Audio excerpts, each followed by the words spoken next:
Good morning. How is everybody? Sorry I'm late. You're like, what's new? I'm working on pulling up all the scriptures now. How is everybody?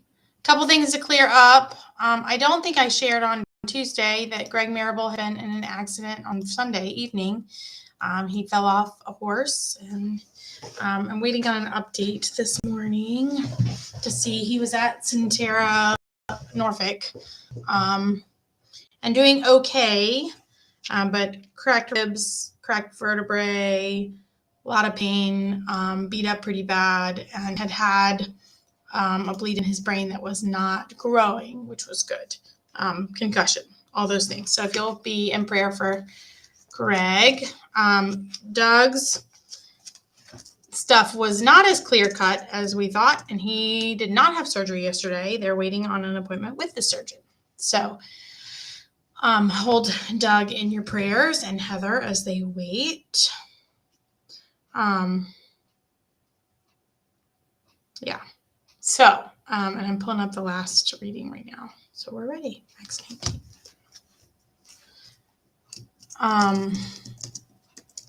Yeah. So a couple prayer things there. Good morning, good morning, good morning. Hi, Catherine. Okay, so we're going to get started. O God, creator of all humankind, I bring to you the cares and concerns of all your creatures. Look now on those who cry for help from every corner of the earth, for you alone are able to satisfy our deepest desires. Our psalm this morning is Psalm 63, and I'm going to read it to you in the Message.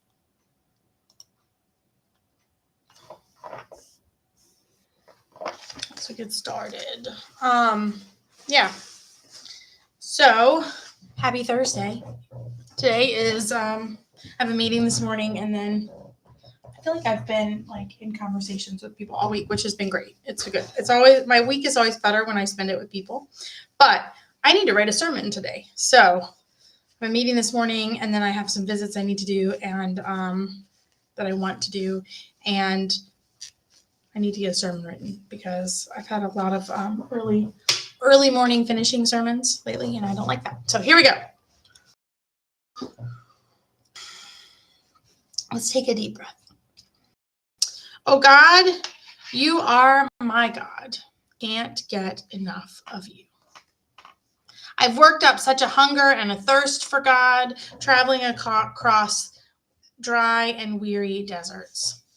I'm here in the place of worship, eyes open, drinking in your strength and your glory. For in your generous love, I am really living at last. My lips brim with praises like fountains. I bless you every time I take a breath. My arms wave like banners of praise to you. I love this. I need you, Lord, so I have come into your, right? I've come to the place of worship again. My eyes are open and I'm drinking in your strength and your glory, right? I love this. And in your love, I'm finally living at last. I am really living.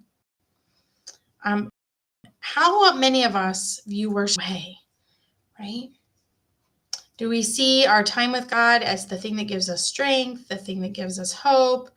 Are we soaking in God's presence?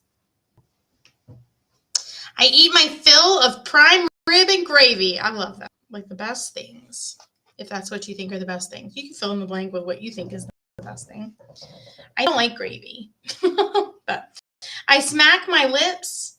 It's time to shout. If I'm sleepless at midnight, I spend the hours in grateful reflection.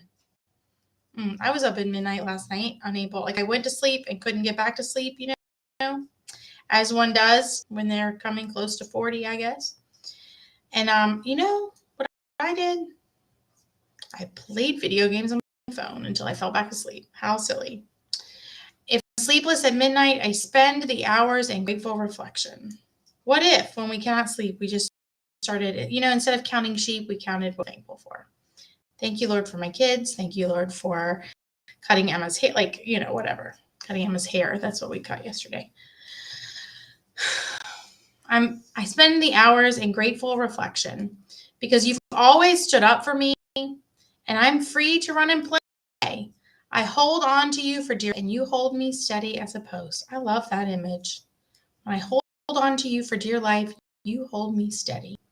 Those who want to get me are marked for doom, marked for death, bound for hell. They'll die violent deaths. Jackals will tear them limb from limb, but the king is glad in God. His true friends spread joy, while small-minded gossips are gagged for good. The king is glad for God. This is so different than in the CEB, isn't it? So, reminder, the message is not a paraphrase. Eugene Peterson did this in the 90s as a way to help us understand meaning versus like exact words. Like, how do we get to the heart of things, you know? And so this is so interesting. We'll have to go back and read what it said in the CEB. But the king is glad in God. So those, right, like he's talking about himself, right? His true friends spread joy. When you are with, like, there are people in life, right, who when you're with them, it makes your heart content, right? There's no anxiety. You don't like, and not like no anxiety, like all anxiousness goes away, but like being with them doesn't make you nervous. It doesn't make you upset. It really does bring you joy. True friends spread joy, aren't competitive with us. Right? And then he says, while small-minded gossips will be gagged for good, right? Those, like, Lord, you are going to bring people in my life who are jilled and who want the best for me, and those who do not, and those who thrive, right, on the negativity of others, right, or being like, you're gonna make that go away.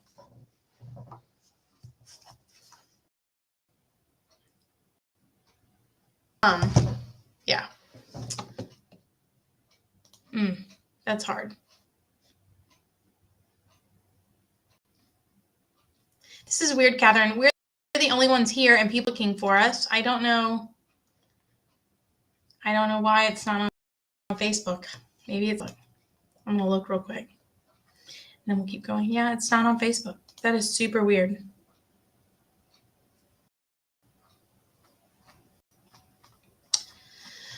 Ugh. I am tired of this. Okay. I'm gonna edit. I'm gonna take it off. Reconnect. Nope, I don't want that. I just want this.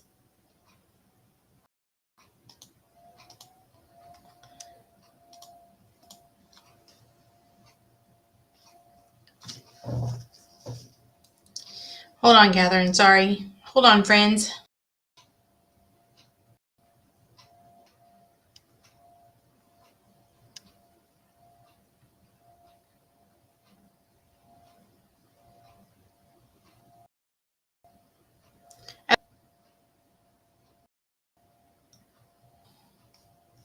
It looks like it's coming now. Let's see. Facebook people, if you're seeing me now, let me know. Yep, there we are. I don't know. Hey, friends, if you're just now finding us, I've been on 15 minutes or something like that. Okay. I've been on 10 minutes. So comment when you see us. Let Jennifer know. And then we're going to keep going. I had to like unconnect it and reconnect it, and now it's working. So who knows? Okay, cool. But I've been here. I've been here for 10 minutes. Like, I feel like I'm not that late. I'm usually late. So cool. We'll be fully present later. We'll see. Okay, let's keep going. For those who will join us later. Our first reading today comes from The River Within by Christopher Bryant. The doctrine of the active presence of the transcendent God in all that is and all that happens is implied in the teaching of Jesus. That the hairs of our head are numbered, that no sparrow falls to the ground without the Father's knowledge and care. So basically, like what he's saying is, right, that Jesus is like proves that right, like the teachings of Jesus show us that God is everywhere and God is all knowing and God is omnipresent, right? All present, all wise, all powerful, right? So, and the way we see that is Jesus says that God knows all the hairs on our head. He knows what every sparrow that falls to the ground. His injunction to his disciples, right? His command, not to worry about food and drink and dress, but to seek the reign of God and trust God to take care of the rest, implies God's active providence over human life. Right? The says, good morning. Hey, friends.